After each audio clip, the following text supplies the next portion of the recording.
एक शहर में तीन दोस्त रहते थे। तीनों के घर साथ साथ थे। तीनों दोस्त मुख्तलिफ काम करते थे और जब शाम को काम करके घर वापस आते तो रात को एक जगह पर ज़रूर इकट्ठे होते। ये उनका रोज़ का मामूल था। वो तीनों बैठकर अपने सारे दिन के मामलात एक दूसरे को बताते। उनकी ये महफिल 2 घंटे तक जारी रहती थी।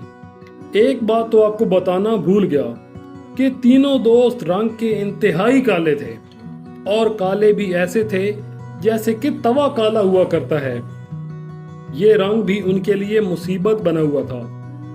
तीनों में से दो तो काले रंग की वजह से बहुत चिढ़ते थे।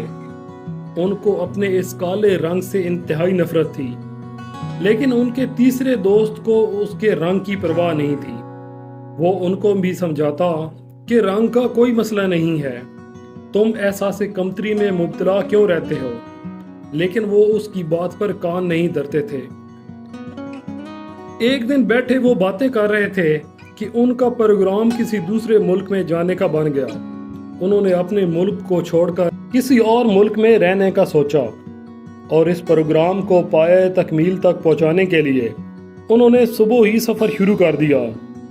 वो जंगलों से गुजरते गुजरते आगे बढ़ते जा रहे थे कि एक जगह उनको एक परी मिली। उसने तीनों दोस्तों को कहा कि मैं तुम्हारी एक एक ख्वाहिश पूरी कर सकती हूँ। तीनों दोस्त बहुत खुश हुए। एक काले दोस्त ने कहा कि मैं बहुत काला हूँ, मुझको गोरा चिट्टा कर दो। परी ने छड़ी घुमाई और वो काला गोरा चिट्टा हो गया। दूसरे ने भी यही कहा कि मैं भी काला हूँ, मुझे भी गोरा चिट्टा कर दो। परी ने फिर छड़ी घुमाई और वो भी गोरा हो गया। ये वही दोनों थे जो अपने काले रंग से इंतहाई बेजार थे। वो गोरे चिट्टे बनकर बहुत खुश थे कि चलो कालक से तो जान छूटी। परी ने तीसरे दोस्त से पूछा कि तुम्हारी क्या ख्वाहिश है।